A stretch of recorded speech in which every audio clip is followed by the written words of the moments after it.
Ayyala akkasuma Alula Naggaa dabalatee Riyoota YouTube chaanalii irratti guyyaa har'aa mariilee geggeessaa oolaniin keessaayyuu mariin isaan geggeessaaran kallattiidhaan Oromoo fi Oromiyaa irratti kan fuulleeffate ergaalee gurguddaa dabarsanii jiranii akkasumas Addis Miidiyaa jechuudhaan kallattiidhaan kan moggaafatan jarima TPLF keessaa tokkodha. Kunis immoo kallattiidhaan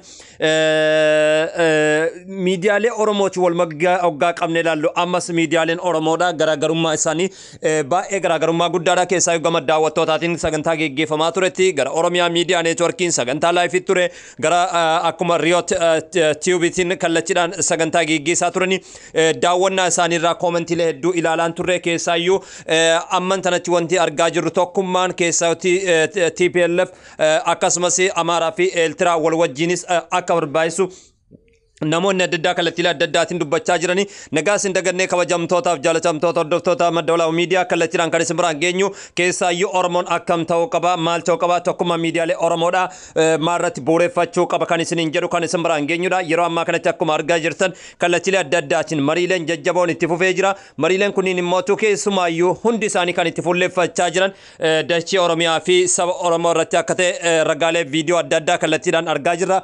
Kunis immoo hayyoonni Oromoodha kallattii kamiinuu tokkummaa isaanii jabeessuu akka qabanii fi garaagarummaa miidiyaalee Oromoodha dhiphateetiin tokkummaa isaanii irratti hojjechuudhaan qora qalbii sabaa ijaaruu keessatti miidiyaaleen hangafummaadhaan akka hojjetan wantoota eeran keessa arginee jirra jechuudha. Mee kallattiidhaan walitti deebinaa turtii gaarii.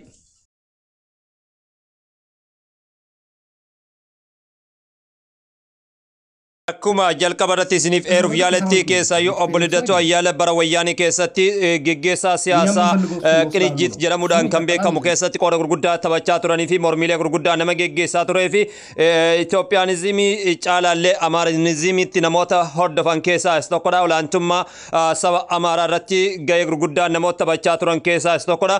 Akkasumas immoo keessaayyuu bara san keessattis dhimmoota magaalaa Finfinneetiin wal qabate Finfinneen kan Oromootii miti kan jedhu yaada ilaalcha akkasii yeroo sanitti namoota burqisiisaa turanii fi gamee siyaasaa yeroo sanii ta'uun isaa waa yaadatamudha. Mariilee irra geggeessaa ture keessattis keessaayyuu dhimmoota tokkummaa TPLF akkasumas immoo humnoota biraa dabalachuudhaan kallattiidhaan gara aangootti akka dhufuu qaban marii guyyaarraa gara geggeessaa turan gara Riyoot TVtiin ergaalee jajjabduu dabarsanii jiranii tokkummaan isaanii keessaa TPLF kophaa isaa deemuu caalaa finciltoota adda addaa ofitti dabalee humneessuudhaan kallattiidhaan yoo gara qaabsootti gale humna siyaasaa biyya sanii hoogganuu keessatti parsantii 57 ol akka argachuu danda'us yaada keessatti dubbachaa turani.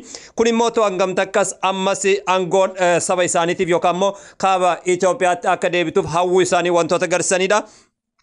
Alulaan immoo keessaayyuu badiinsa TPLF badiinsa TDF akkuma beekamu paartiilee ciccimoo lamatu ture naannoo Tigraay keessatti loloota geggeeffamaa turan keessa TPLF fi TDF akkuma beekamu jechaadha. Keessaayyuu TDF badiinsa isaatiif itti gaafatamummaa dura kan qabu TPLF jechuudhaan Alulaan Naggaas guyyaa irraa dubbachaa ture. Kan ammoo maaliif jedhe kan jedhus keessaayyuu yaadota isaanii irraa hubanneen TDF baduun isaatiif Geetaachoo Raddaa caalaa kan komannu Gabra jechuudhaan dubbatee jira. Kunis immoo kallattii adda addaatiin Geetaachoo Raddaa akka inni kufuuf dhiibbaa irra godhamaa ture malee Geetaachoo Raddaatiif sababbiin guddaan kufaatii TDF'if keessaayyuu jeneraalota qofaa miti Gabra Mikaa'el Gabratsiyoon jechuudhaan dabarsee jira jechaadha. Anyway kallattii kamiinuu haalli marii isaan itti geggeessaaran miidiyaalee Oromootii fi hayyoota Oromoo kallattii adda addaatiin yoo ilaalle garaagarummaan hayyoota Oromoodhaa yeroo ammaa kanatti yerootti dabalaa jira. Kan hambisuudhaaf miidiyaaleen Oromoo kallattii kamiinuu qora qalbii sabichaa ijaaruu irratti hawaasa tokko gochuu irratti akka hojjechuu qaban keessaayyuu yeroo ammaa kanatti miidiyaaleen saboota kaaba Itoophiyaa kun heddummachuudhaan fuulleeffannaan isaanii maqaa xureessii fi maqaa balleessii dhimma siyaasaatti gara immoo bololliin isaan amman tanatti qaban dhimma dhangoo akka ta'ee fi keessaayyuu jiddugaleessummaan isaanii magaalaa Finfinnee irratti ta'ee jira.